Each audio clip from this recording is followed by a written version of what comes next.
Now that I've started building a hierarchy, one of the things I'd like to show you is how that modularity, that associating methods with different data attributes around a particular class, makes it easy for me to change behaviors for one class without changing behaviors elsewhere. And to do that, I'm going to add in one more kind of object to my hierarchy, a professor. Also a kind of MIT person, but behaves differently, as you've probably already seen. And I'm going to use this, as I said, as an example to see how one can leverage methods from other classes in the hierarchy, but use that modularity to isolate changes to methods when I want to. Let's start by defining a professor. Again, it inherits as a kind of MIT person. I'm going to have an initialization method as before.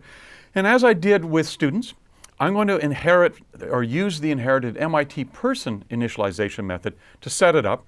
But I'll add in one more attribute, the department in which this person is a professor. This professor can speak.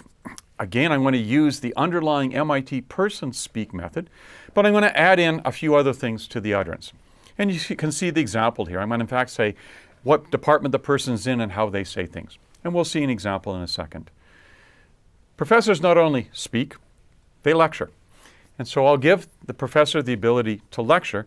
And notice here, I'm going to use my own speak method, or the professor's speak method, to lecture by adding some other pieces in. So this method will shadow the MIT person speak method for professors, although it will use that inherited speak method. And lecture will use the base speak method associated with the professor, but add other things in as we do it.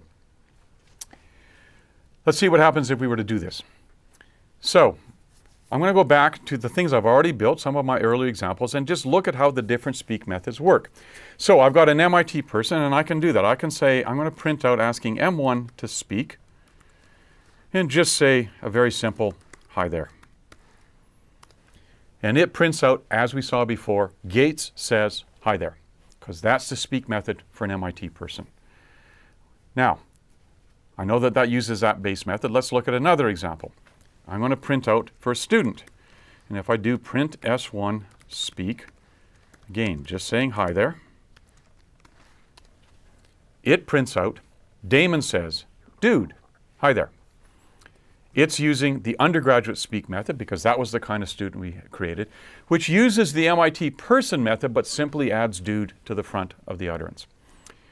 What else might I do? Well, let's have a faculty member, and I've created a faculty member here. Let's just have a faculty member speak.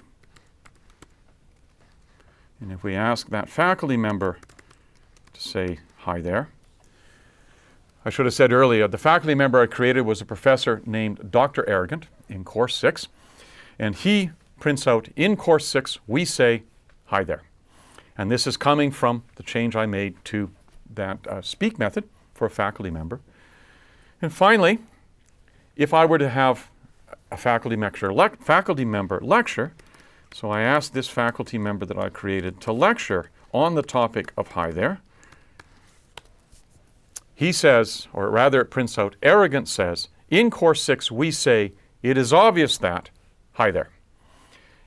So notice what the lecture method does. It uses the professor's speak method, which incorporated that in course 6 we say, but it added into it, as part of the utterance, this little annoying phrase, it is obvious that. Key point, each class has a speak method. And in the hierarchy, we start with the class instance, or the class of which we have an instance, use that speak method. We may inherit from higher up in the hierarchy, but we have all of those pieces nicely contained to the instances. So speaking different kinds of objects do in a different way. With that in mind, we could make some changes. So in particular, because I've got that isolation, I could go into the MIT person speak method and change how we have this actually print out. In particular, I'm going to have it return the name rather than just the last name as part of that says method. Let's see what would happen if I did that. So I have a version of my file over here that does that. And if I now change that in the person method, I'm going to reload that file. And in particular, if I were to go through the same instances, now the print methods, notice, all add in front the full name. Why? because all of these methods use the underlying MIT person speak method. They just added other pieces into it. In the case of a student, it added in dude. In the case of a faculty member, it added in course 6 we say. In the case of lecturing, it added in other pieces. But in all cases, ultimately it calls that underlying MIT person method. So all of these classes inherit that. But I could make a different kind of change.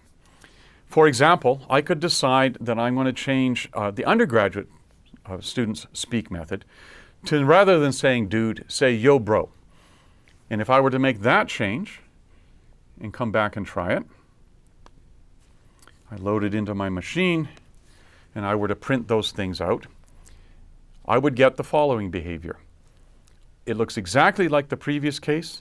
The only difference is right there, that the undergraduate speak method uses yo bro.